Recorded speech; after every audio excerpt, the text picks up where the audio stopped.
In today's session, we will talk about a lot of different topics with respect to machine learning per se.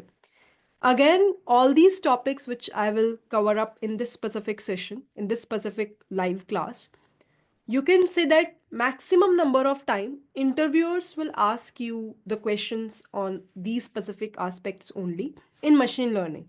So if you are someone who is a fresher applying for data science position, if you are someone who is not a fresher but experienced but have worked in machine learning domain specifically, so in that specific scenario, again this session will be super helpful for you. So depending upon specifically these two cases, freshers plus the people who are experienced but having an experience in ML domain, this session will give you an idea that what are the different topics which definitely interviewer can ask from you, and you should have a great expertise over those specific topics. So with that, shall we start our journey, if you guys will allow me?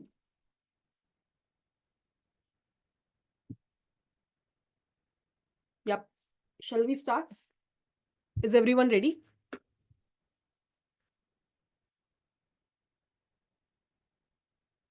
Yes. Can I get the confirmation from everyone?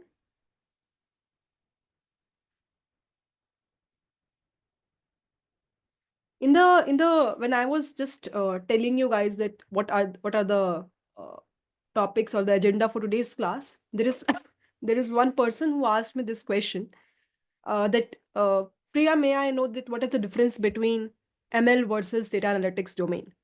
So I think it's a very good question, and before we can jump towards the topics of today's part, if anyone who can just let me know, like what is the main difference between someone who is currently working in data analytics domain versus someone who is working as a ML engineer or as a data science position, but currently internally they are working in machine learning stuff. Do you know the difference between ML versus data analytics? Anyone having any idea? Anyone who wants to give me the answer over this specific question? Meanwhile, I am sharing my screen and you can just let me know whether my screen is properly visible to everyone or not.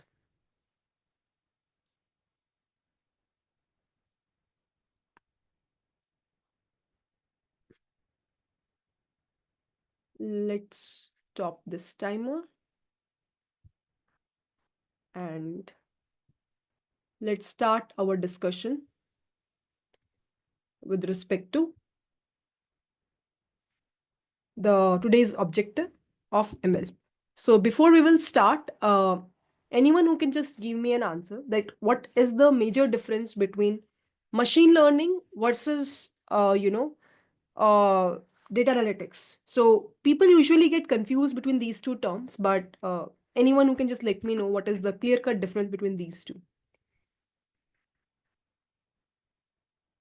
Uh, so I got few responses and I think they are absolutely correct. So whenever we are talking about ML engineer or someone who is working in specifically a machine learning domain, so you will be able to observe that in ML specific domain, our main task or our main job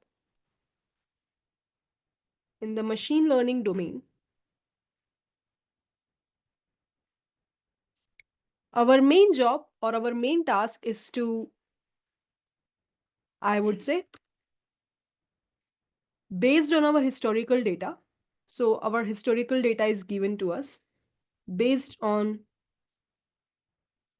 the historical data, the main task is to, the main task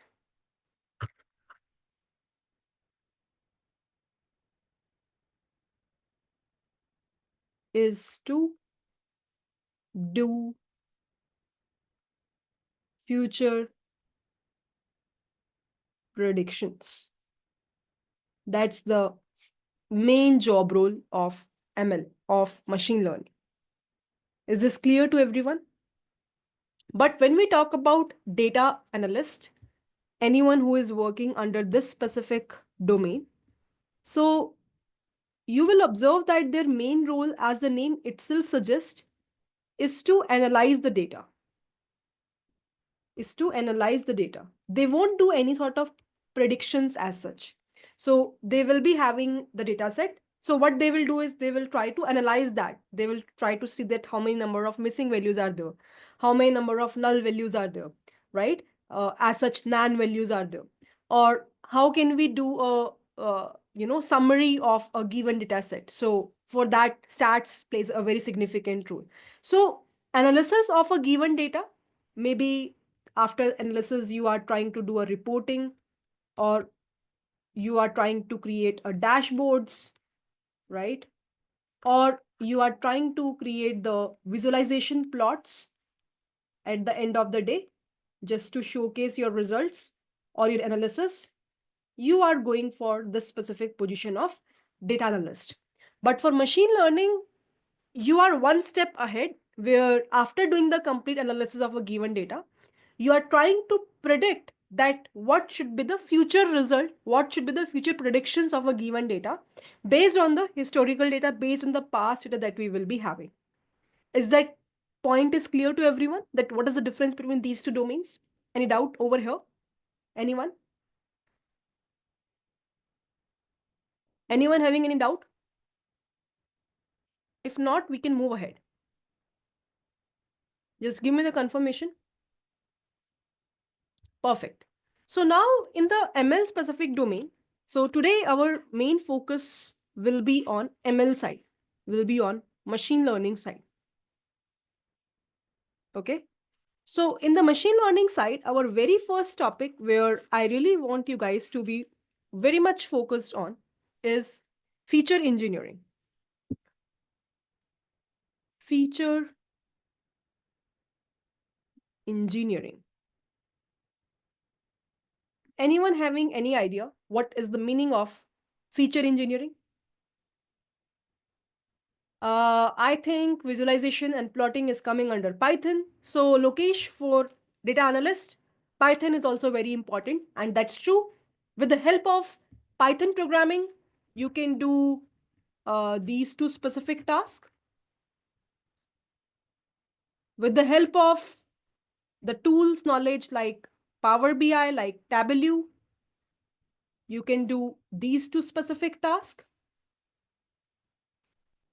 With the help of the knowledge like Excel, you can do this specific task. So definitely as a data analyst, you should have all these knowledges, now all these specific domains knowledge, so that you will be able to do the dashboarding, reporting, visualization, plotting to become data analyst, right? When we talk about ML, apart from having these specific knowledge, further knowledge is required with respect to ML algorithms, with respect to mathematics. So that is the main thing which you have to understand over here. I hope it answers your question. Anyhow, what do you think is the meaning of feature engineering?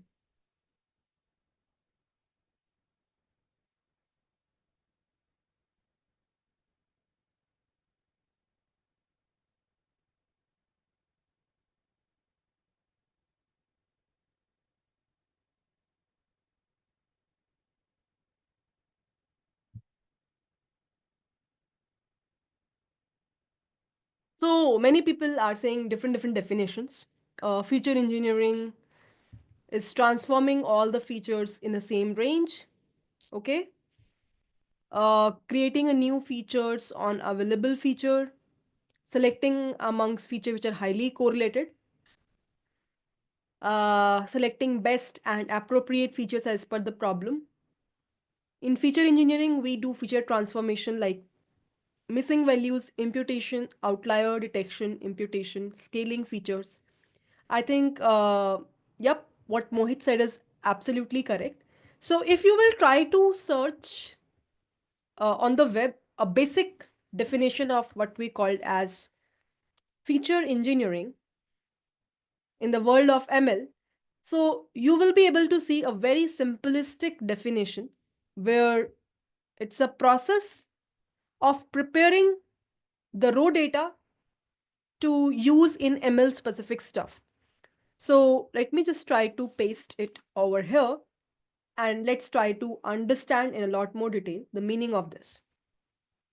So when we talk about feature engineering, Feature engineering is the process of preparing raw data for use in ML models. Now, see, when you will be having a raw data, means the data which is coming directly from the resources available on, maybe it's a streamlined data where user is entering any of the entries, and it's kind of very raw, directly coming from the website, and you are fetching that data specifically.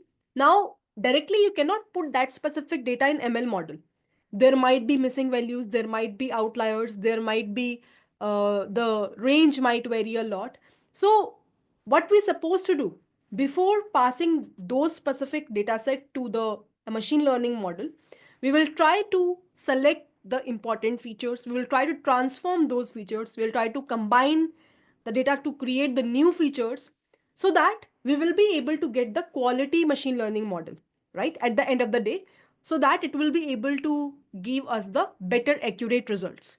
So it simply involves, feature engineering involves selecting, transforming and combining data to create features that can be used to build the predictive models.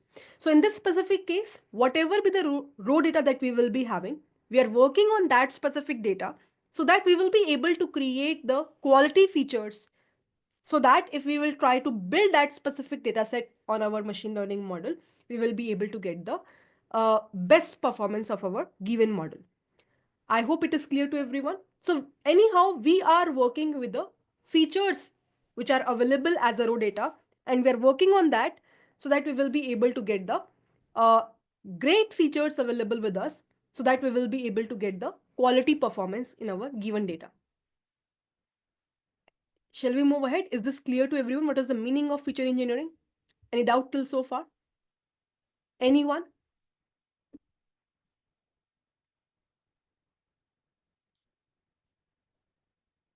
It's clear to everyone?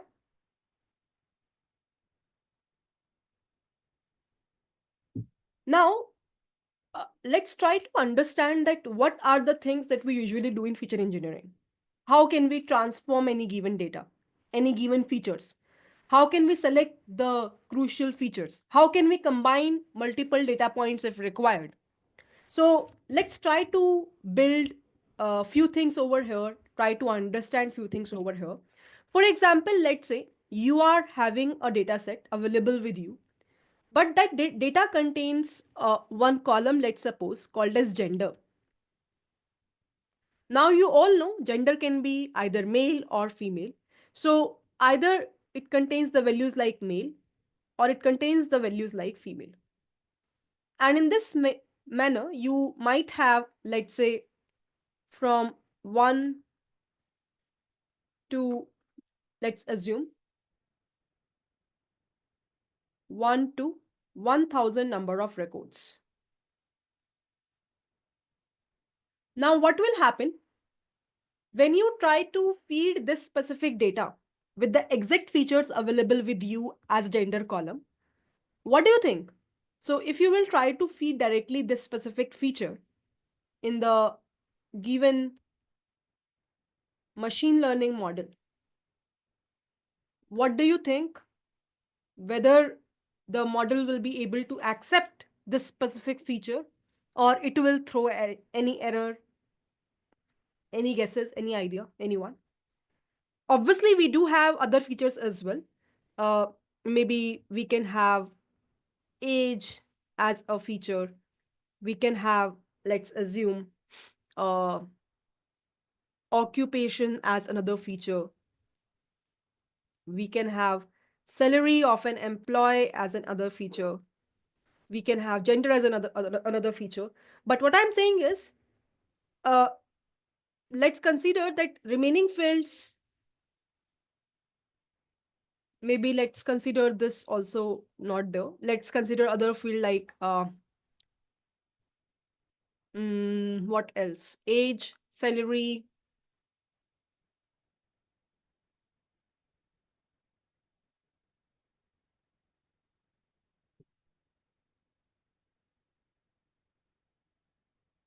maybe company name. So we have two fields available over here which contains somehow string type data.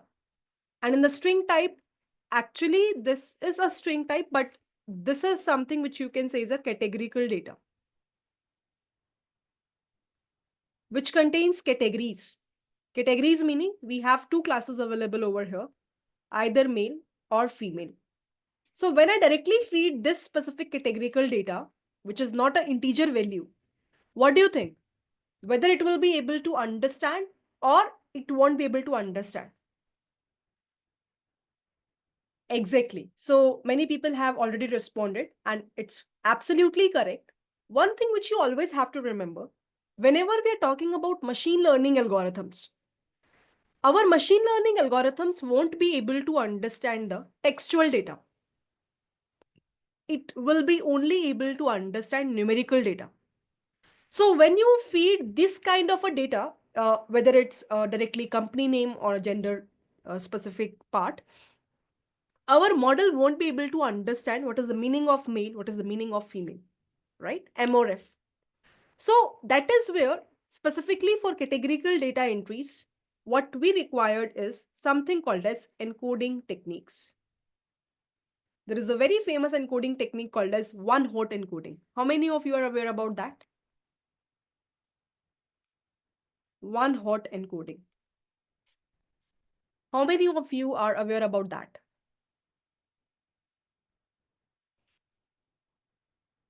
Right? So there are multiple techniques. One-hot encoding is one of them. Then we have something called as label encoding as well. It all depends on you, whatever technique you want to apply. Basically, these encoding techniques will convert your categorical data to the numerical ones. It will simply map the value. Maybe the male will be 0 or female will be the 1. So what it will do, for example, in one hot encoding, you have two categories, right? So it will create the column name for those specific categories, male and female. So wherever male is there, it will mark that as 1, other one will become 0. Wherever female will be there, it will mark it as 0, other one will become 1.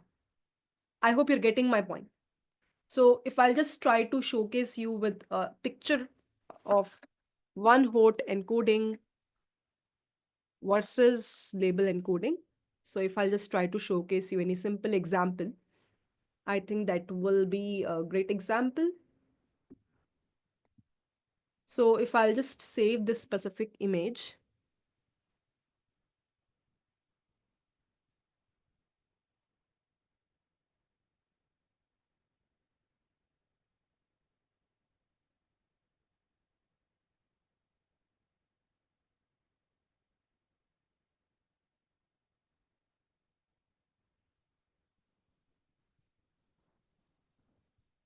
So I hope you can clearly see over here. What is happening in label encoding?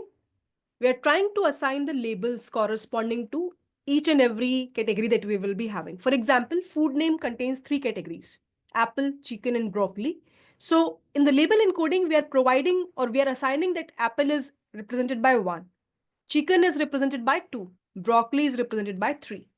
Whereas in one hot encoding, whatever be the unique categories we have, as I told you, that will become the column names. So this is apple, this is chicken, this is broccoli.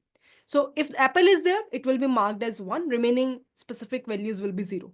Wherever chicken is there, it will be marked as 1, remaining entries will be 0. Wherever broccoli is there, it will be marked as 1, remaining entries will become 0. So that's the whole idea and the difference between label encoding versus uh, what I will say, one hot encoding. Any doubt over here? Anyone? Yes, there is one interesting point mentioned by Mahavir. Always remember, usually label encoding will be helpful where you will be having some data which is in ordered fashion, or wherever there is a priority. For example, if let's say you are working and you are having a feature named as education. Someone is mentioning that I have pursued PhD. Someone is mentioning that I have pursued masters. Someone is mentioning I have pursued bachelor's. Someone is mentioning I have pursued just 12th. So in that case, maybe you can just provide a ranking, right? And PhD holders will be given the higher rank, and maybe the person who has finished 12th will be given the lower rank called as ordinal encoding, right? So there will be an order. Whenever there is an order, in that case, you can apply the label encoding. One hot encoding is only applicable where you feel that you have limited number of categories and you can easily create the as many number of columns, whatever be the number of categories we will be having. Make sense? So that is the very first thing which we're supposed to do as a part of a feature engineering. Any doubt over here? Anyone? Before we will move ahead.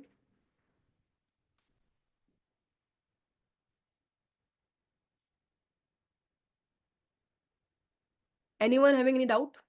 Clear? Second thing which you will be able to observe very widely used is the imputation.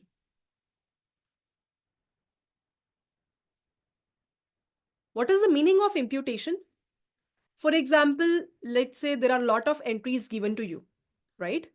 And maybe we have talked about one of the feature called as age. We will be having, let's say, 1, 2, 3, till 1000 features are there, right? And now there is any maybe one specific column or any specific record which is missing. Maybe I have the age of one, first record, let's say 23, second record, let's say 25, third record, let's say 27. But there are a few records which are missing, 35 and so on. So imputation meaning that at any point of time when we will be having missing number of records, we have to impute the value. We have to think that what could be the best value which we can place over here in the missing portion. Now, how can we do that? There are multiple ways. We can apply the machine learning algorithm itself to predict that which specific value should come as an imputation. Apart from this, we can do the imputation via either mean or median if we have the numerical values. If we have the numerical values. I think in our last discussion, we have discussed this point that at any point of time, whenever we will be having outliers available in our data, so which specific metric is the best metric to do the imputation in that case? Anyone who can just give me the answer? Why? So everyone is saying median. Why? Can I get the reason as well? Exactly. So we have discussed in our last discussion, if you remember, median is more robust to outliers. So if we have the outliers, definitely as per the imputation part, we can do the imputation via median. If let's say outliers are not available, in that case, we can do the imputation via the mean value. So again, it's a very important part which we can do as a part of a feature engineering, right? The third interesting thing which we can do. So all of these things, obviously, you have to do at the time of data pre-processing. So once you get the data, it's a raw data. And at the time of processing the data, you have to follow all these steps. Apart from this, next important thing which we're supposed to do is scaling of all the values. Scaling of all the values. For example, we have method called as standard scalar. We have method called as min-max scalar, right? Scaling of all of these values. What is the meaning of scaling, by the way? Anyone who knows that what is the literal meaning of scaling? What do we understand with the term scaling? Anyone, any guesses?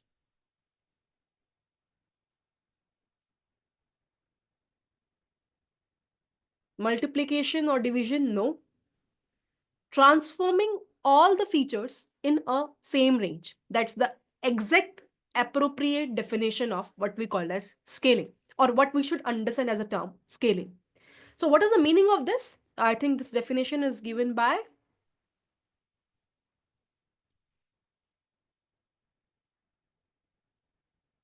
Raj Kishore Agarwal. It's absolutely correct. So basically what we are doing over here is we are trying to transform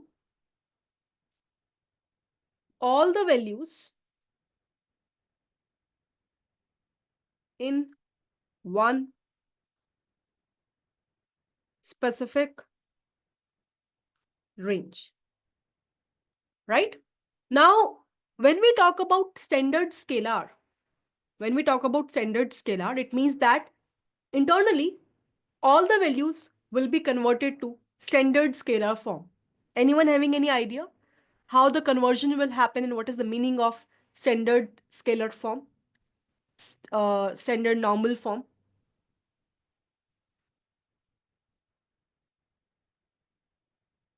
Exactly. So I'm saying all the given entries will be converted to standard normal form. The meaning is data which contains the mean value as 0 and standard deviation value as 1. And this conversion is usually being done via the z score, z value, which is xi minus mu by sigma. Mu is the mean, sigma is the standard deviation. So it will try to extract all the values. What is the, for the given original data, what is the mean value? What is the standard deviation?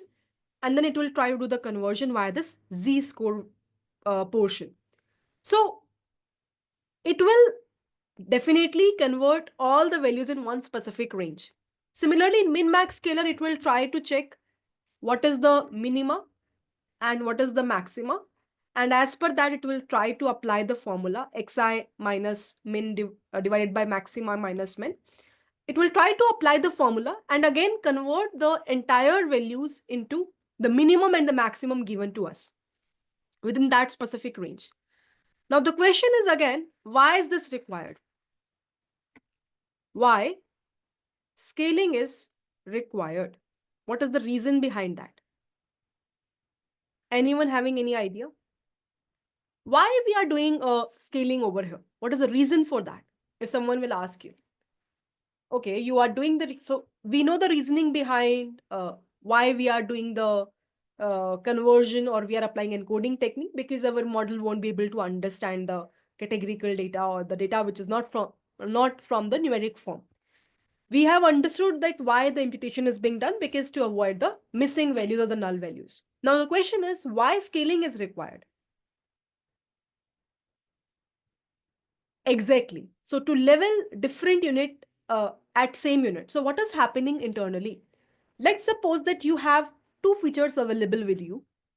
One feature is age, let's assume, and another feature is population. Okay? This is feature F1, this is feature F2. Now, if you have these kind of features where you all know that age might vary from 1 to, let's say, maximum, how much is the age of any person? I am assuming 99. So maximum to maximum, I am saying that a person is having an age from 1 to 99. But when we talk about population, population might vary a lot. It can be in the form of billions, trillions, right? And you can see that the gap between the numbers that we are having in the age versus what we are having in the population is quite huge. The gap is huge. And if the gap is huge, what will happen is, if you directly feed this kind of different ranges in the model will pre-assume that this might be of high priority because it is having a higher range of values as comparable to age. But that is not the case. That is not true. So what we want is, we want at the end of the day that our model will consider all the features equivalent, all the features of equal priority. And that is the main reason it is very, very important that we should do the scaling first, so that both of them will be in the similar range and our model won't get confused that, okay, this is of high priority, this is of low priority. It consider every specific feature of equal priority. I hope it is clear to everyone. Yes, you can say to avoid partiality, this is required. Is this clear to everyone? Shall we move further? Now, whatever points we have discussed over here from the starting of the session, shall we try to implement it? How can we do the implementation for the same? For that, for the implementation per se, I want everyone to open the Google Colab.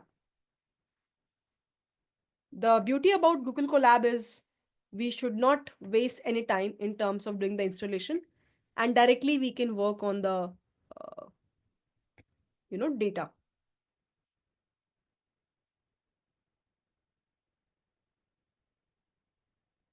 So let's open a new fresh file, and we can give the name to this file as machine learning. And at the very first part, we are working with the aspect of feature engineering.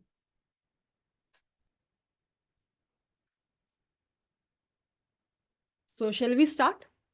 Is everyone ready? Just get ready with the system and everything, and then maybe we can start.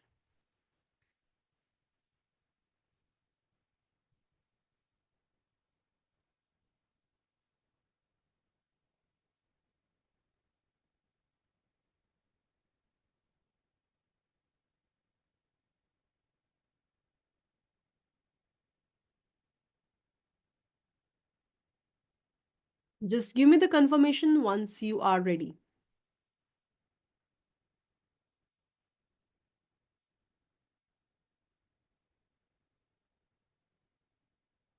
Someone is saying skip the implementation. If I'll skip the implementation itself, I don't think you guys will enjoy the session. But anyhow, we will see if so target is to touch upon all the topics. If required, I'll look into it, what to skip and what not. But I think this is important. Okay, perfect. So at the very first part, whenever we are doing the machine learning implementation of the stuffs, the beauty about Python programming is that we do have a lot of frameworks, a lot of files which are already available with us. We just have to import it directly. We can use the functions for that. So this is the data that we are using. It's a I think quite simple data to get the understanding per se. So what we can do over here is directly we can first of all import the frameworks which are required. Pandas, I think it's quite important to work with data frames. NumPy, quite important to work with any of the numerical calculations. As when we are applying, it means that we are trying to provide the alias name over here. Okay, we're trying to provide the alias name over here. After that, because we are doing feature engineering, so whatever steps I'm talking about, whether it's a part of a scaling, whether it's a part of what we called as encoding, it is a part of sklearn.preprocessing module. So we will just try to fetch from sklearn.preprocessing module. We will import what we called as one port encoder file, as well as we will import the standard scalar. After this, we will try to do the imputation. For that, we have again the package available as impute, and inside that we will import imputer. Simple imputer function. So in this way, we will try to import all the required, I would say, libraries. Maybe in future, if I require more, I'll import that. But for now, let's try to import this. It will take some time. It will connect the file with the RAM, and then it will run this specific thing.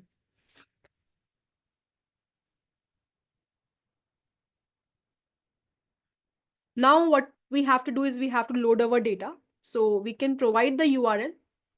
If it works with the URL, that would be super awesome. Otherwise, we will download the CSV file. That's not an issue.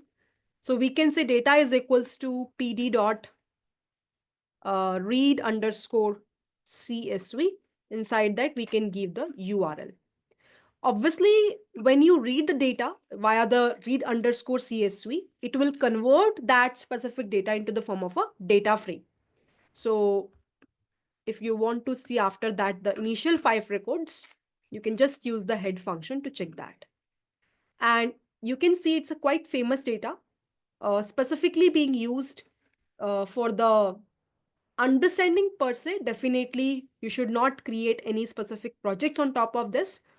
But once you get the understanding of today's topic, you can work with the advanced data sets as well.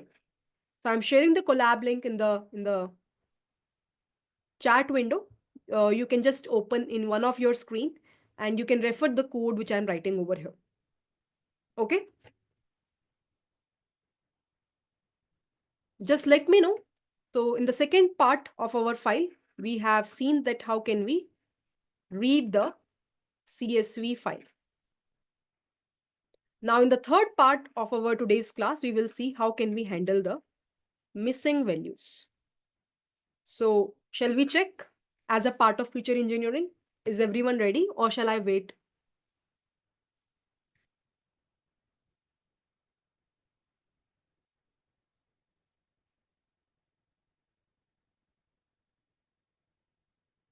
Ready?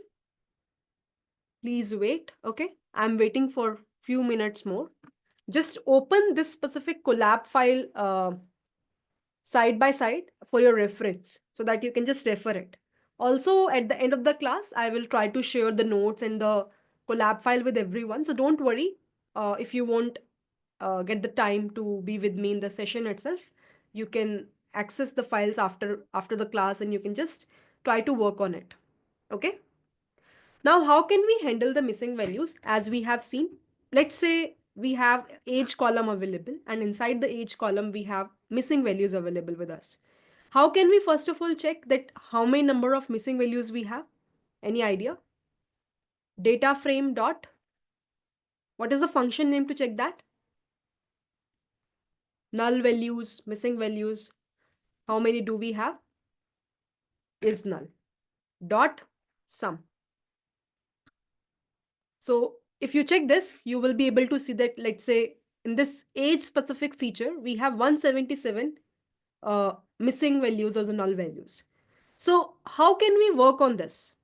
That is what the question is. How can I work with the missing values part? So for now, we want to do the imputation via mean in the age column. So I'm just showcasing you one of the column.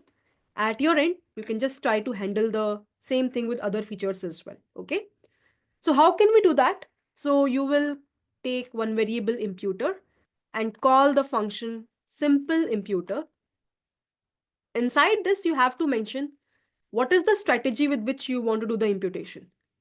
So for me, for us, we are saying just do the imputation via mean. Okay. We are saying just do the imputation via mean. Once you do that, you have to define, take the data frame of age and do the, so we will be able to get a new column by the name of age with a imputer dot fit underscore transform. So it will first of all check the mean of the entire column, what we have for the age. And then this is what fit function will do. And then transform function will transform the entire missing values with the mean value that we will be having. So we will pass data of age, data frame of age. And now if you will again check data frame dot is null dot sum, you can check that, you can verify that whether the missing values will be handled or not. So you can see now age contains 0 missing values. So what happened internally is we have transformed the entire age column with the mean value of age, and all the missing values will be easily get replaced by the age factor, by the mean of the age factor. Is this clear to everyone? Just check and give me the confirmation.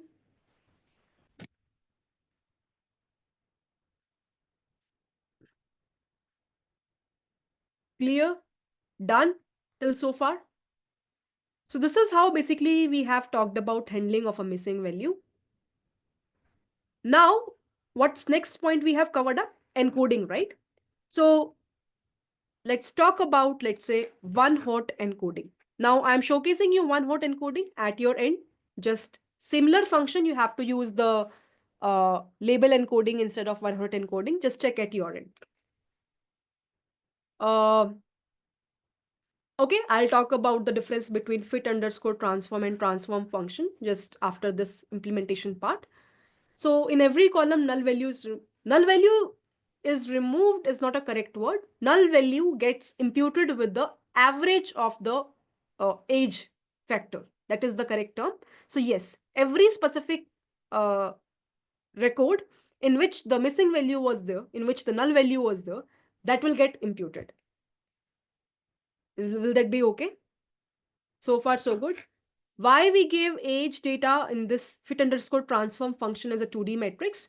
This is where you have to refer the function definition and what are the input parameters for that. So input parameters will be a 2D value. That is the main reason we have given that. Always remember to understand all of these things. What is the input type? How it is giving us the final result? What it will be doing internally? For example, someone have mentioned the difference between fit underscore transform and transform functions. No need to cram these things. Just have to refer the documentation of Python and you will be getting the clarity that why this is happening in this specific manner only. It's not something which I am doing intentionally. It's something which is already being defined internally. It's kind of some developer have already defined the function of fit underscore transform, their input parameters, their return type, and we're just following that specific function without giving any definition. For example, I'm not defining over here what fit underscore transform should do. It is already being doing, right? You can see over here. When you tab it, you will be able to get the complete definition of it, what it is doing, what is the return type of that. So you will be able to get the answer on your own. Okay. Now the next part, let's try to implement one hot encoding, and at your end, you can just try to implement the label encoding at your end. Okay. Now you can see we have a age column available with us. So if I just try to see over here, you can see the age factor, sex factor is a male and a female. So it's a complete definition, right? Male, female, female, female. So what I want is, I really know that my model won't be able to understand the literal meaning of what is male, what is female. So I want to convert that specific part into into the header of male and female. So we can do the one hot encoding over here. So how can we do that? You can use the encoder keyword and first of all call the function, which is one hot encoder. Once we call it, now we will be able to get the dummies. pd.get underscore dummies is the function name to implement the one hot encoding part. I'm sharing the collab link again because few people are asking it. You can just bookmark it somewhere, the link of collab. Now, which specific data you want to do the one hot encoding? It's a sex. Now there is one more parameter which is drop underscore first, which I'm making it as true. By default, it is false. Uh, I'll try to talk about this, what is the meaning of this. But first of all, let me do one thing. Let me not do anything. And over here, uh, let me try to first of all showcase you what this encoded will contain. So can you see? Just try to see this over here. We are getting the one hot encoding for the sex column in which I am having the two separate columns available with me. One is female, one is male. As I told you, now wherever female will not be there, let's say for the very first record, if I'll ask you, the very first record belongs to female or male, you can clearly check and tell to me that, hey, it belongs to male because male is having a value mentioned as true. Am I clear? If let's say I will say, can you tell me triple eight record belongs to which specific category? Is it female or male? What will be your answer? What will be your answer? It will be female. Why? Because female belongs to the true part. Am I making sense?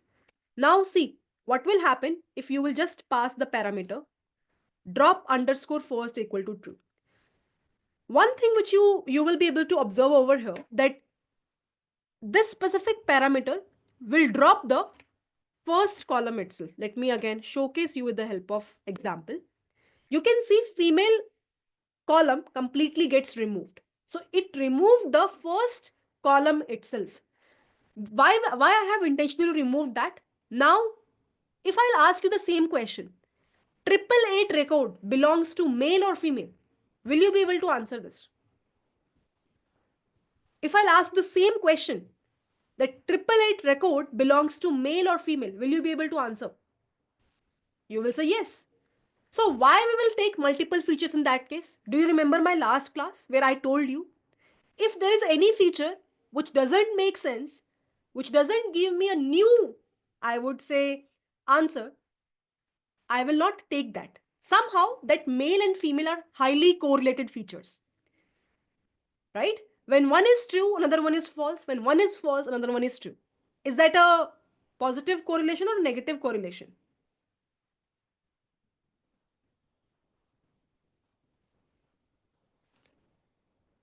Is it a positive correlation or negative correlation? This is your task for today. When one feature is having true, another one is having a false. When one is having a false, another one is having a true. So is that, so we know that they are correlated. Many people are saying positive, at the same time many people are saying negative.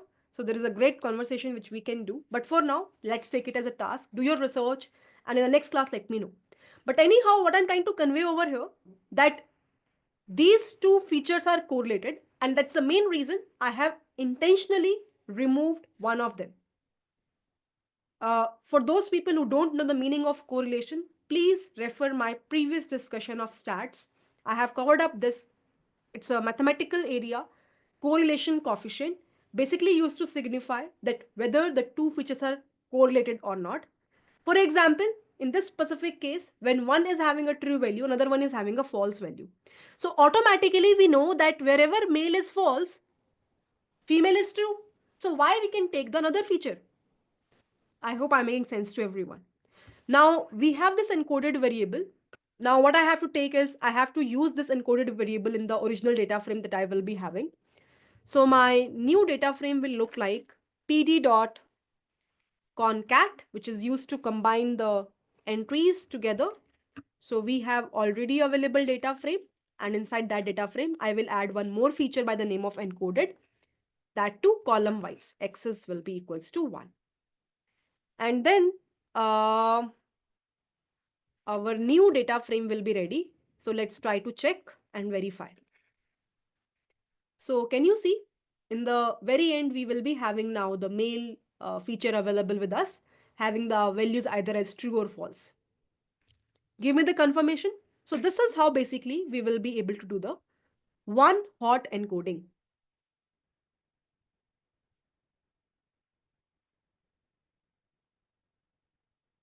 Done?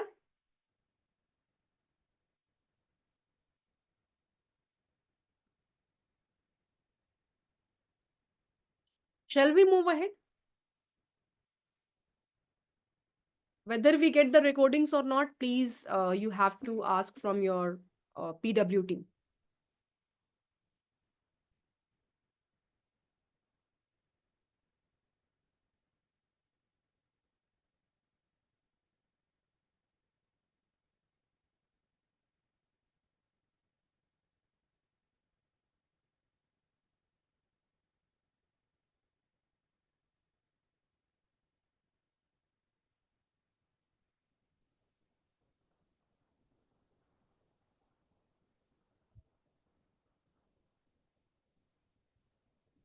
Yep, just give me the confirmation if till so far everyone is with me.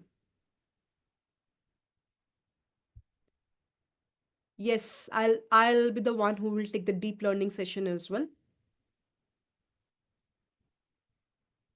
I hope you are happy with this decision, right? Rahul Yadav. Shall we move ahead? Good to go? Perfect. What's the last thing we have covered up in our theoretical understanding?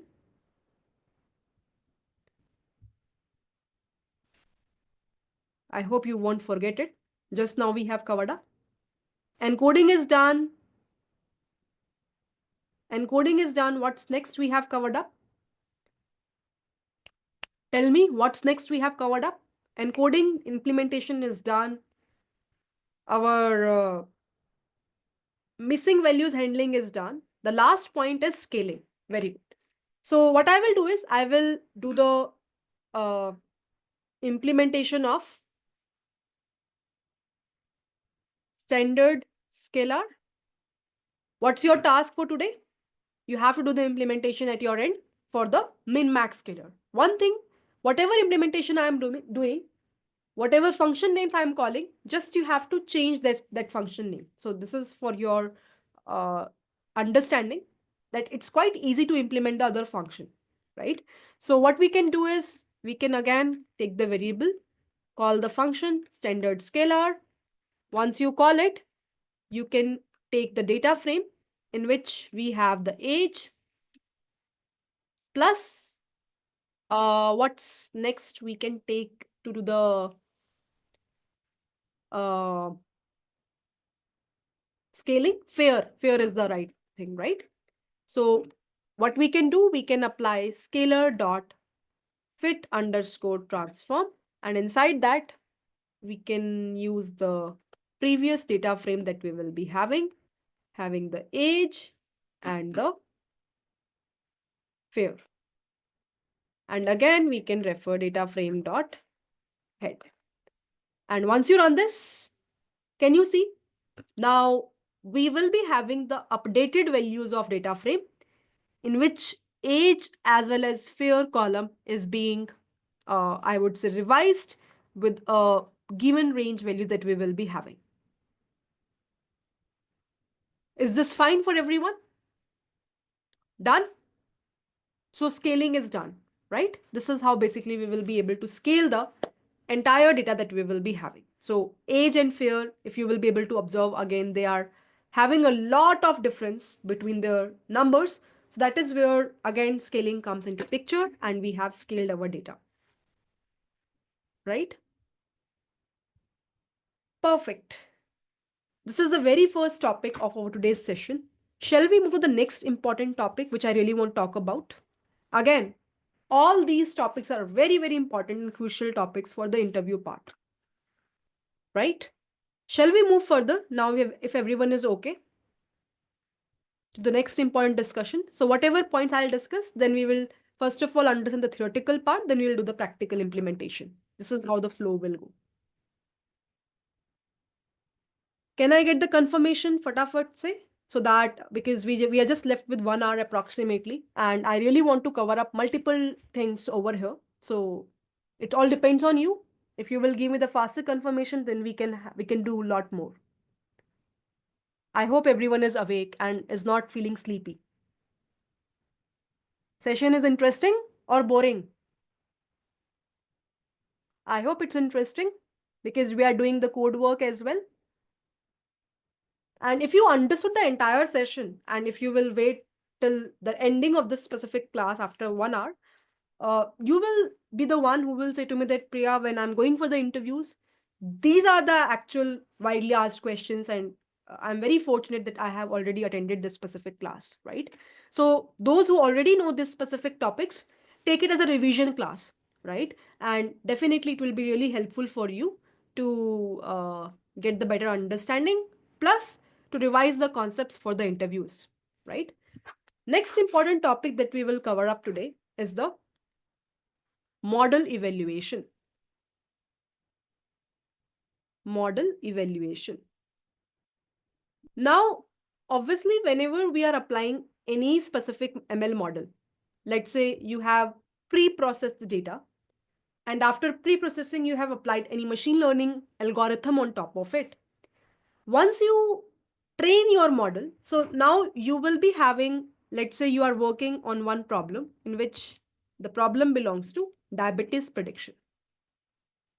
I'm giving you one case study and with the help of which, let's try to understand the complete flow. Now, you are having multiple features for this diabetic prediction. Feature F1, feature F2, feature F3, feature F4, and then we will be having a target value. Now, the target value is, let's say, either 0 or it is 1. 0 means that a patient is not diabetic. 1 means that a patient is diabetic, right? 0 means patient is not diabetic. 1 means that patient is diabetic. Now, this is the actual results which we will be having. These are the actual results that we will be having. Correct?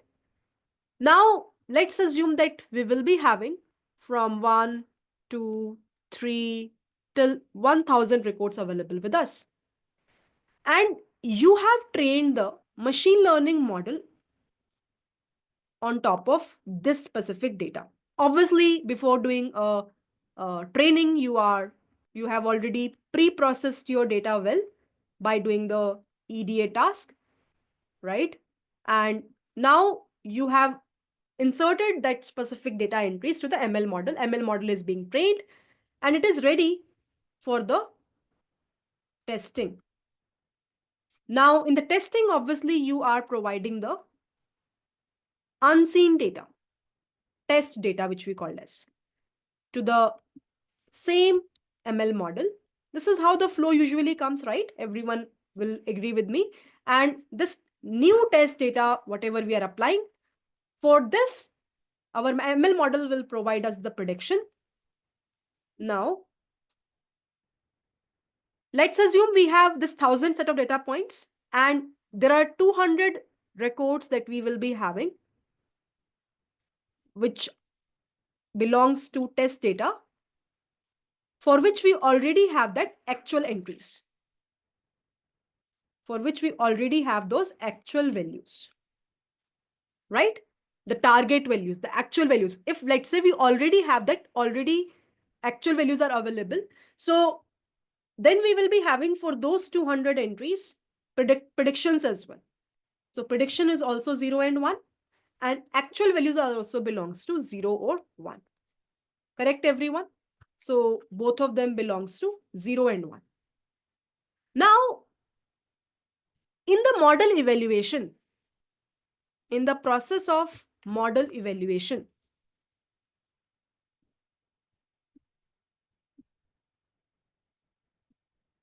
it will compare the actual values with the predicted values. It will compare the actual values with the predicted values and see that what is the difference between actual versus predicted. We have different metrics. So basically in model evaluation, we compare the actual values with the predicted values. Is this clear to everyone? What we are doing in the model evaluation? Is this flow is clear?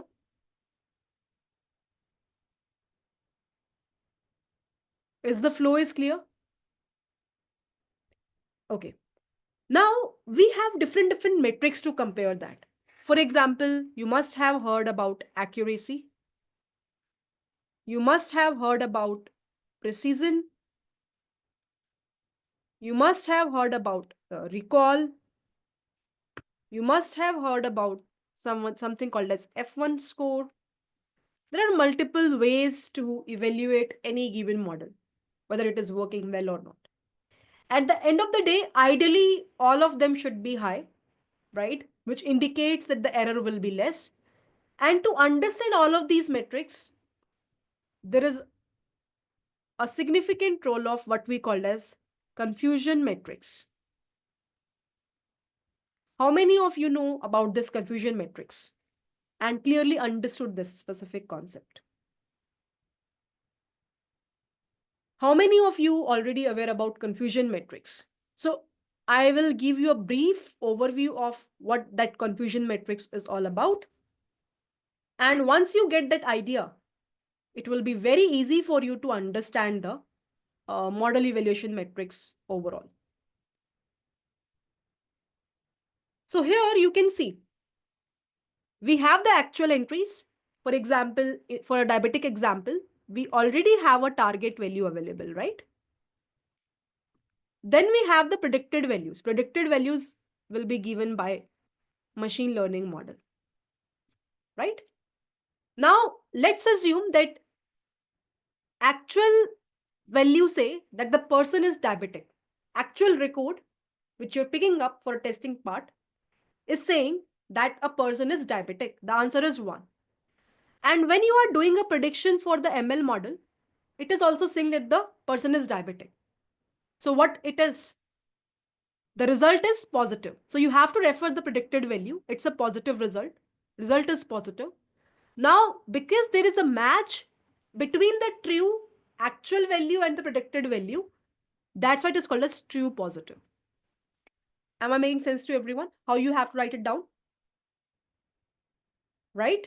Many people gets confused between this confusion matrix, but once you understand that what's the internal intuition behind that, then it's a very simpler topic. Similarly, let's assume that actually a target is saying 0, means a person is not diabetic, and prediction is also saying that the person is not diabetic. So the answer is negative, and because there is a match between the predicted and the actual one, so it's a true negative. It's a true negative. Now, the other two references are false negative and false positive, where actually the error will come. For example, target is 1. Target is 1 meaning that actually the patient is diabetic, but the reports are saying that the patient is not diabetic. Reports are saying the patient is not diabetic. So answer is negative because the reports are negative, but it's a false negative. And this is also called as type 1 error. Usually in the interview, interviewer can ask you, what is the difference between type 1 versus type 2 error? This is something which is wrong. Whereas, or what is the difference between false negative versus false positive? So you have to understand that what is the final outcome. For example, take the vice versa case. Actually, the target value is 0, means the patient is not diabetic, but the reports are saying the patient is diabetic. So this is what we call as false positive. The answer is positive, but it's false positive. So this is the overall idea between false negative versus false positive. Now in our illustration, where we are talking about the healthcare domain, specifically we have talked about diabetic example. Is false negative is dangerous or false positive is dangerous? Which one is more dangerous? Tell me. False negative, out of false negative or false positive, which one is more dangerous situation? Any answer? Anyone? For this specific case, I'm asking her. Although both are errors, both are negative, both are giving us a false result, but specific to this use case of healthcare, of this diabetic part, whether false negative is more dangerous situation or false positive is more dangerous situation.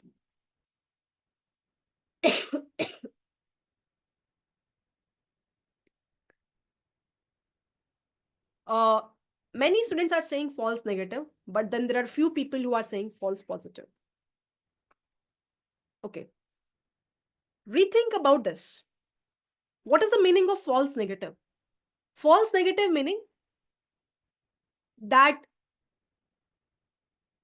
actually the patient is diabetic, but the report is saying patient is not diabetic.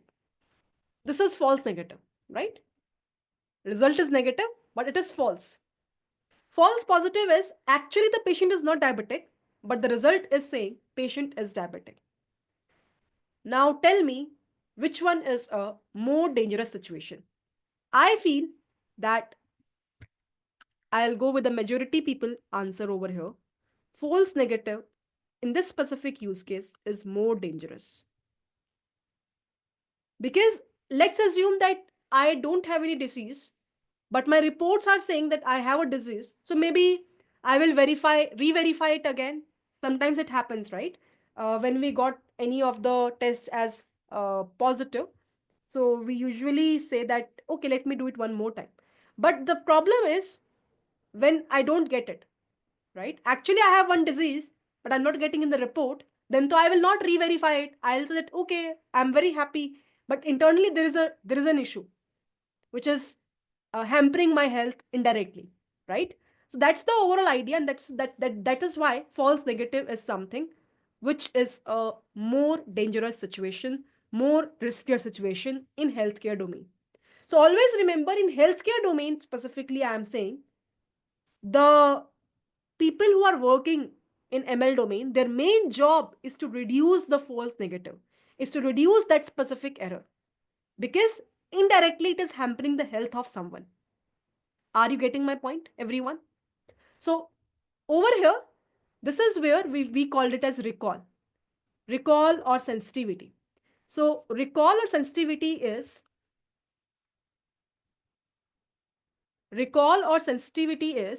focusing on, if you will be able to observe,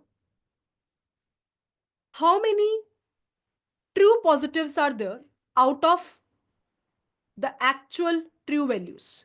How many true positives are there out of actual positives? So TP upon TP plus FN. So at the end of the day, in healthcare domain, recall factor should be very, very high. Meaning, recall and false negative, they both are inversely proportional. This factor should be very, very low. Because once this factor should be very, very low, then only recall will be very, very high. I hope I am making a sense to everyone. What if machine is not working properly? Will ML model help in this, that machine is not working? I'm not getting what is the context behind this machine. Is this your local machine you're talking about, or ML model you're talking about? MRI machine, if it is not working properly, it means that in your dataset itself, you are having a trouble in that case. So definitely your results will be wrong. See, before you're working for the ML model training part, you always have to make sure that your data from whatever way you're gathering should be accurate, should be of quality manner. Then only you can expect the accurate results. If your MRI machine or any sort of machine from where you are picking up the original data itself is not working properly, then anyhow your complete pipeline got wasted. Because once your data is not of quality manner, how can we expect the results are of quality manner? So that is where, that's the initial step, initial stage of data collection, where you have to make sure that your machines are working properly, because that is where you're fetching up the data set. If it is not working properly, at the later stage, you will definitely regret. Right? I hope it answers your question. Perfect. So is recall is clear to everyone? And why it is a very important factor in the healthcare domain? After that, accuracy, I hope everyone knows it's nothing but total true values, which is TP plus TN, upon the sum of all the four values that we will be having, TP plus TN plus FP plus FN. Specificity is kind of, I would say, taking care of the two negative values. So it's nothing but uh, true negatives in the overall negative range. So it's kind of vice versa of what we call in under recall. So recall will take care of true positives. Specificity will take care of true negatives. Then we have precision. Precision will take care of that out of the given predicted values of positives, how many of actually true positives. So it will be TP upon TP plus FP. And then we have F1. F1 is the combination of recall and precision. It is nothing but 2 times precision into recall upon precision plus recall. So these are the model evaluation metrics that we will be having. Sometimes when you feel that accuracy and recall both are very important for me, in that specific case, it would be a better idea to go with the F1 score. So till so far as everything is clear, shall we move further? If everything is fine. So ML model can't detect machine accuracy. Yes, ML model won't take care of your machine accuracy, whether it is working properly or not. That is the job which should be taken care of by your data analyst team, the person who is collecting the data. They have to make sure that whether the data from whatever way they're fetching up, whether that is correct or not. It's not the job of ML model. How ML model will know about this, right? Shall we move further? Is this clear till so far? All the model evaluation metrics?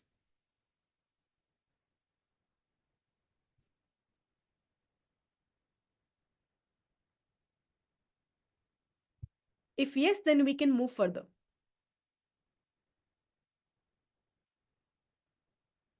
False negative. Again, I am repeating. False negative का मतलब क्या है? I am repeating in Hindi. Negative means that result, or you can say the prediction is negative. मतलब कि patient जो है वो diabetic नहीं है, ये हमारा प्रिडिक्शन आया है. But when we are saying false, it means that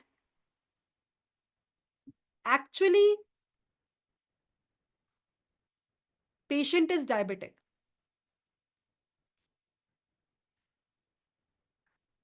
Actually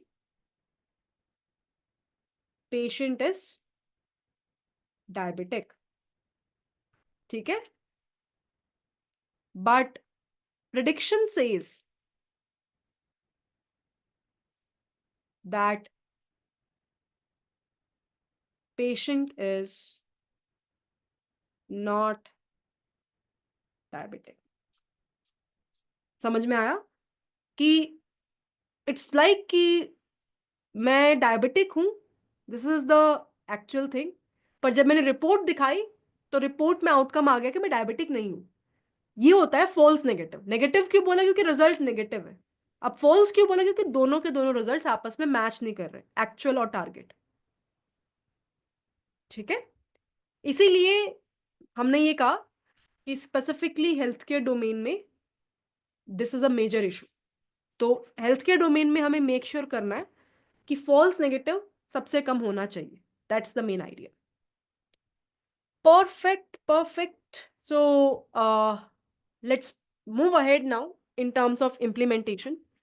Up, whenever we are trying to do the implementation of this model evaluation part, it's quite easy because in sklearn dot metrics module, we already have this classification report, accuracy score, whatever score you want to evaluate, already we have the functions defined over there. So what we can do, maybe we can train any model over here in this specific data from sklearn dot let's say ensemble. We can train a model of, we can import, let's say, a model of random forest classifier. By the way, in this data set, we have this survived column as the target value. So given these features, either the model should predict that whether the person will survive or not. So it is a classification problem where either the output will be 0 or 1, right? So let's assume that we will train our model here randomly so that we can go ahead with the model evaluation part. And without doing a model training, we cannot evaluate it. That's the main reason we have to do the model evaluation over here. ठीक है? And उसके बाद we can try to see from sklearn dot metrics, we can import accuracy score, we can import confusion matrix, we can import the entire classification report. Now, first of all, we have to split our data into the training and into the dependent and independent variables. So there is a X feature, which is the input feature. We can take age, We can take fair, we can take male as the another feature, which we have done as a one hot encoded feature, right? Then we have a y, which is a target variable, data frame, which contains the survived column as the target value. So this is, I can say, is the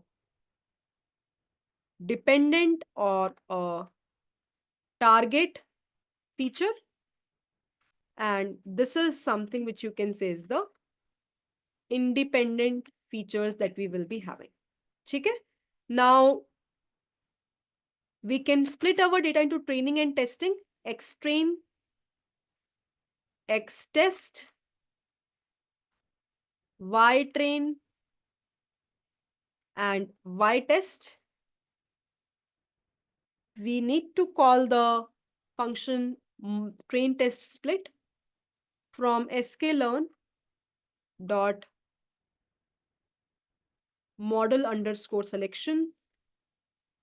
We can import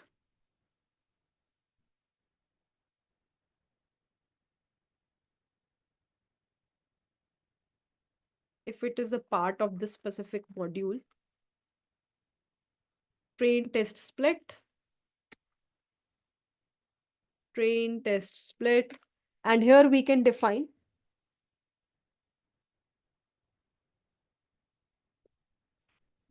X, Y. What is the test size? Let's take it 20%, 0.2. And random state, let's take it 44, let's say. sklearn. Okay? And this is how we will be able to split our data into training and testing. Once it is done, we can call our model random forest classifier, and then we can fit our model on X train and Y train. Once our model will be trained, we can evaluate the model. For that, we need the predictions. So we can say predictions is equals to model.predict, and inside that we can mention the X underscore test. So we will be able to get the predictions. Now tell me, in this specific case, let's print the predictions first of all. Let's see whether everything is working fine or not. So yes, we are getting the values as 0 or 1. Now in this case, tell me what are the actual values and what are the predicted values. So which specific variable contains the actual values and which specific variable contains the predicted values in the specific code implementation. Anyone who can just let me know?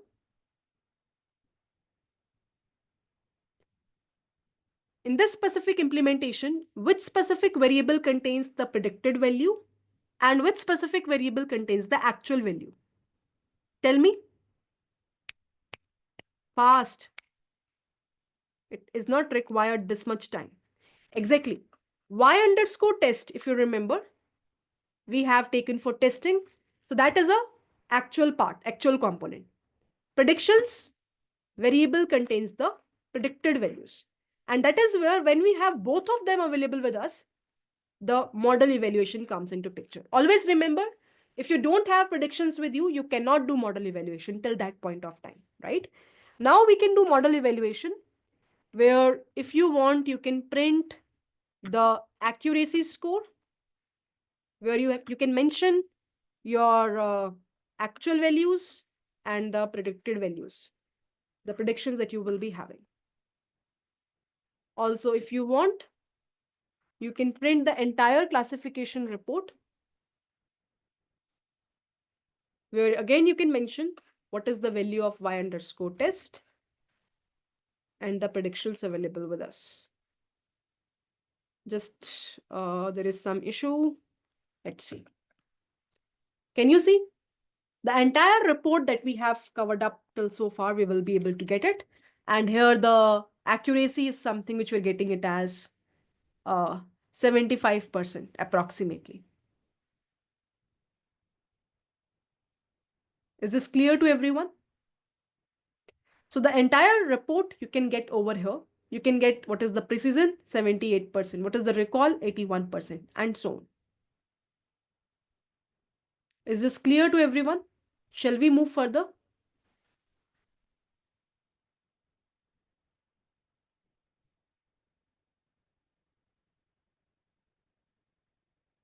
Shall we move to the third topic of today's class?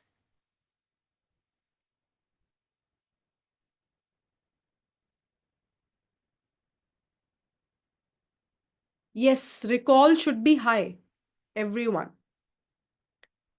If you know the definition, right? True, when you're saying recall is high, it means that true positives are high and false negatives are low.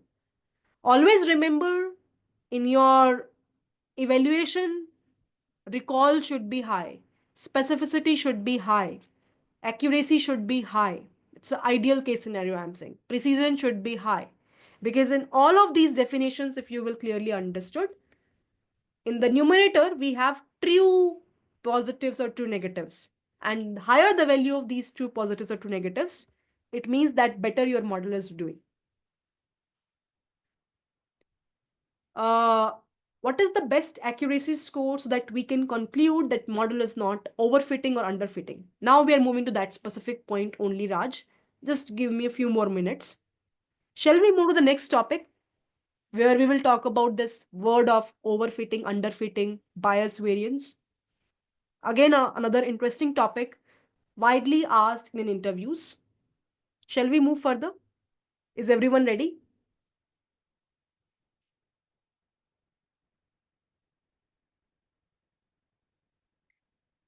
Perfect. So here we come to the third interesting topic of today's class. And the topic is of bias and variance. Very interesting topic. And let's try to get the understanding of this specific part as well. Again, quite frequently asked question in an interviews. So please pay attention over here, right? When we say bias, or when we say our model is having very high bias, what is the meaning of that? Both of them, by the way, these keywords bias and variance, both of them are a kind of error. First of all, this is the important thing you have to understand. When I'm saying error, it means that at any point of time, what we want, our model should be having very low error. It means our model should have, at the end of the day, very low bias and variance. That's the important thing we want at the end of the day. So neither bias nor variance is actually good for us, good for our model. Now we have to get the understanding what is the meaning of bias. What is the meaning of bias? Yes. So many people are saying this is the error in the training data, which is so apt. So just now we have seen while doing the implementation and while understanding the model evaluation part that we usually divide our data into two components, training and testing. Usually it's a validation component as well, third component, but maybe in future classes I'll discuss on and talk about that stuff. But for now, for our easier understanding, just take it as training and testing component is there. So bias is something, the error which you're getting in the training data itself. Meaning, in the training data, you are having the actual value and you are having the predicted value, the predictions which are coming up from the model itself. And the model is giving the wrong predictions even on the seen data, right? So the error that we are having is very, very huge in the training itself, right? So what could be the possible reason for the same? Maybe you will be having a data entry uh, which belongs to something like this.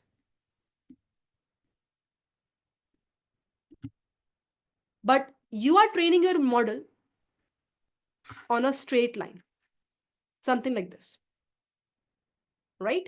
You are training your model on something like this. So you are taking a very simple linear assumption or hypothesis, whereas your model is not making that linear curve. It is making maybe a quadratic curve over here, maybe a hyperbola, maybe a parabola, right? The equation of a line is different, but you are considering that it's kind of a linear equation, and you are training your model on a linear equation. What is the linear line equation? Y is equals to mx plus c. And if you have multiple features, maybe you are training like m1x1 plus m2x2 plus m3x3 plus c, right? Which is quite wrong. And this is where you will be having a situation of underfitting. So underfitting meaning that your model is having a high bias, and obviously the variance will also be high.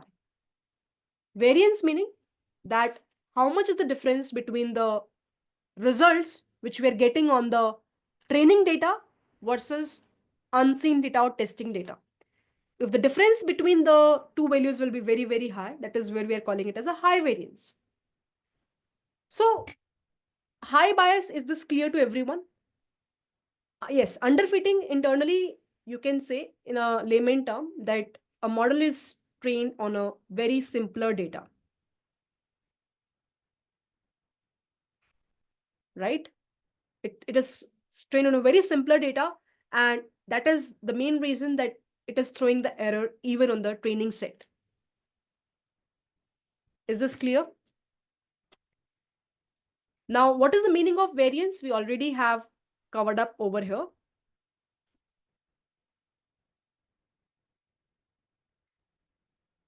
For example, let's assume that again you will be having a data set and your data is something like this.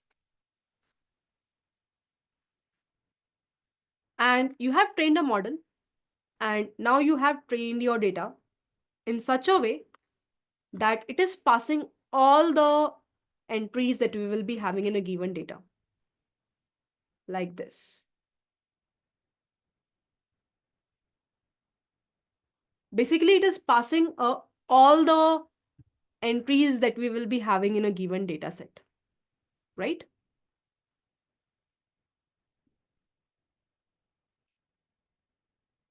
Means here you are training your model on a very complex equation. Now, what is happening in this specific case? Maybe you are having a very low bias. Low bias meaning that at the time of training, the error is approximately equals to 0. Okay? You are training your data with a very, very low bias, right? But at the time of testing, when the new unseen data comes into picture,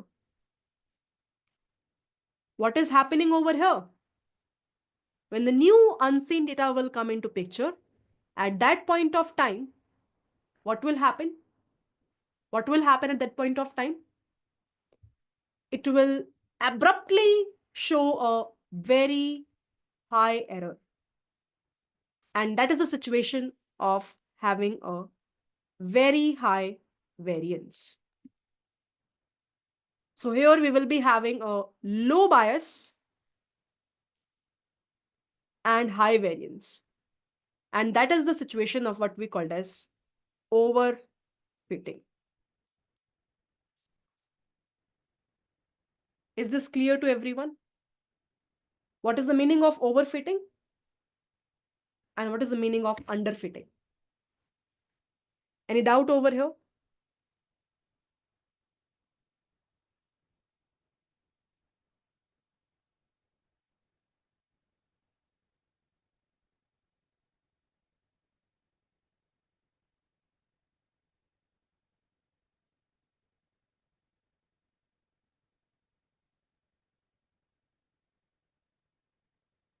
Any doubt over here?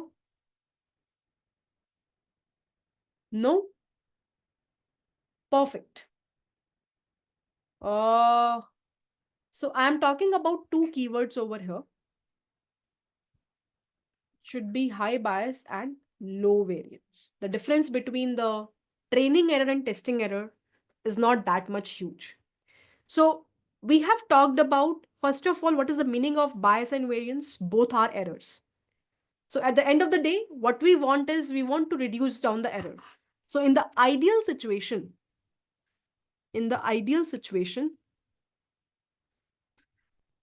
we should have a low bias and low variance. But usually what happened is that either we will be having a high bias or we will be having a high variance. So when you have a high bias, this is the situation of what we call as underfitting. What is the meaning of high bias? It means that at the time of training itself, the error is quite huge. So I have given you one example. Let's say this is your yellow mark is the original data and you're training your model with a straight line. So you can see that this straight line is not fitting any of the component. Just a single point is fitted over here. This is a problem. It means that you are training data on a very simple line, and that's the main reason it does not fit in the training data itself, right? So it contains a very huge error at the time of training itself.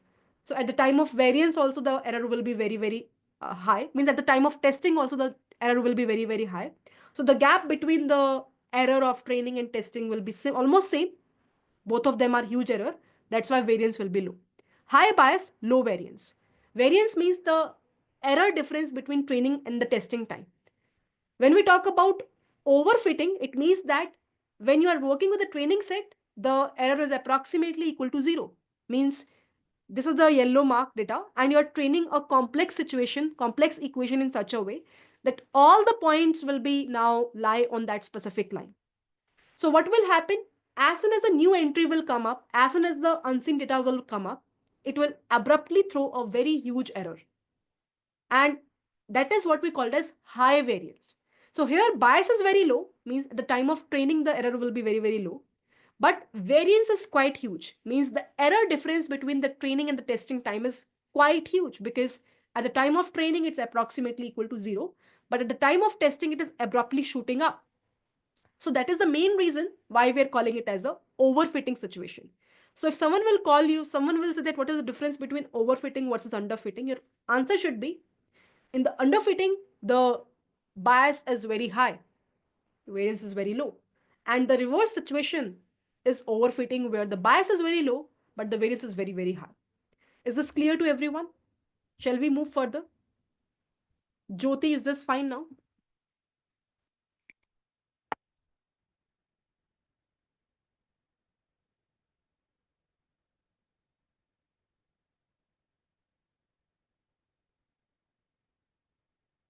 The meaning of bias, the meaning of variance, the meaning of underfitting, the meaning of overfitting, the difference between overfitting versus underfitting. Everything is clear to everyone. So let me pick up one image over here now. And this image illustrates the trade-off between bias and variance. So you can see a chart over here where you can see on the x-axis we have this model complexity. On the y-axis we have the error. And somehow this is the underfitting zone. Why? Because we have just started our training, and initially our training error is also very high, and testing obviously will have the high error. So error is quite huge, right? Now you started training your model. You fed more data, more data, more data. After some point of time, after some point of time, so error is getting reduced, reduced, reduced. And this is where we reach to a point, right? After some point of time, if you will just keep on doing a training, what will happen again? The error starts increasing up. And this is the point where you assume that overfitting is happening, because now training is done quite heavily that it will be able to take the noisy data as well. complex data as well. And now, as and when the testing data will come, unseen data will come, it will automatically throws an error. So our training ideally should stop at this specific point, lower point, right? This is the point where they both are meeting. I hope you're getting my point. So it's a point where they both are meeting, and that is where our training should get stopped. Are you getting my point, everyone? Is this point is clear? So you can clearly observe over here that this is where the bias is getting reduced. This is where the variance is getting reduced. So ideal situation is the situation where we should have a very low bias and very low variance, and that is the point which we will be having. Is this clear to everyone? Everyone is comfortable with this specific point of bias, variance, overfitting and underfitting, and what is the ideal situation?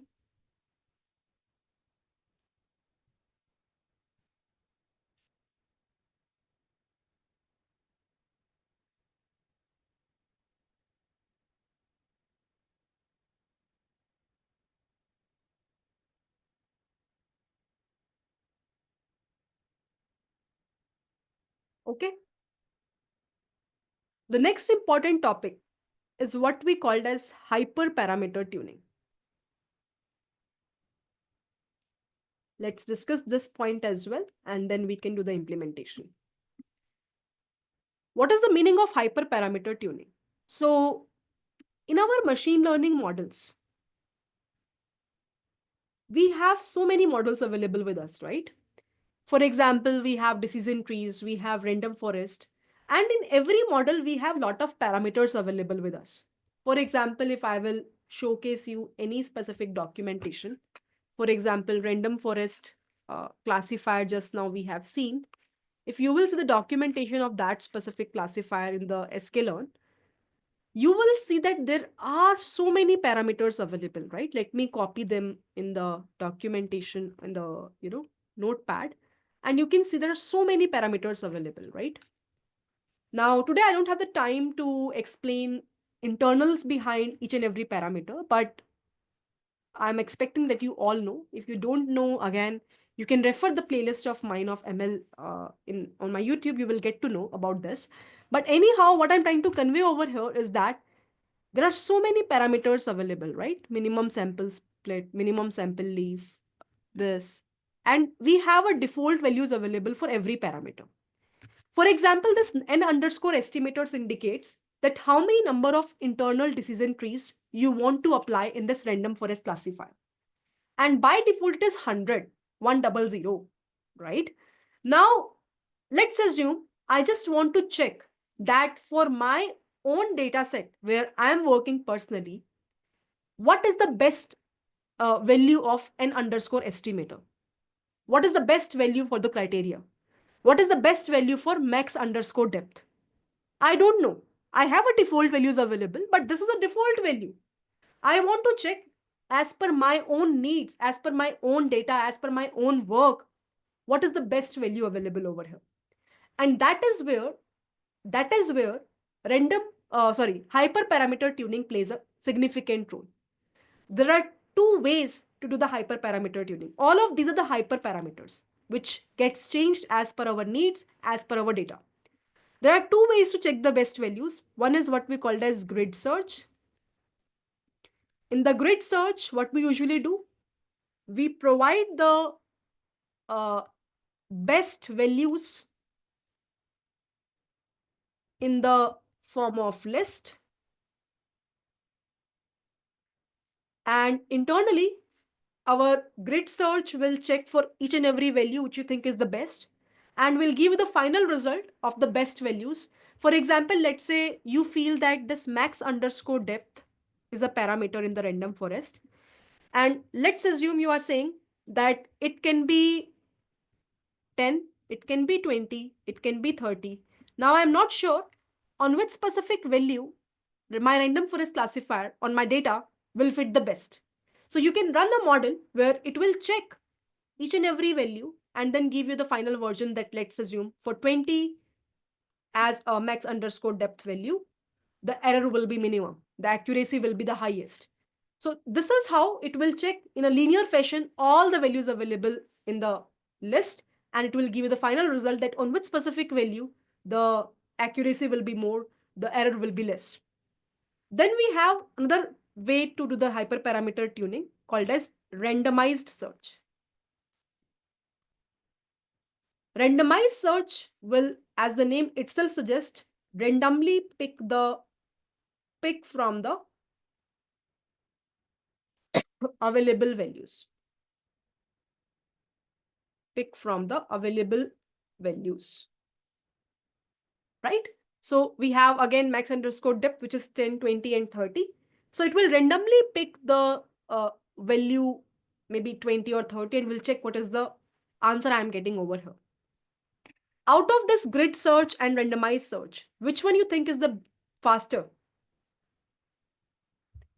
Which one you think is the faster? Out of these two search values, grid and randomized search, which one you think is the faster? Randomized one, because it is randomly picking the values.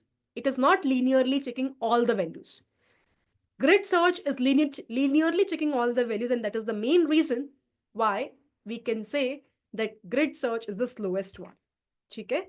Now I can showcase you fatafat say regarding this implementation as well. For example, let's assume that we can just import from sklearn.model underscore selection. We can import grid search CV. At your home, just try to implement randomized search CV as well.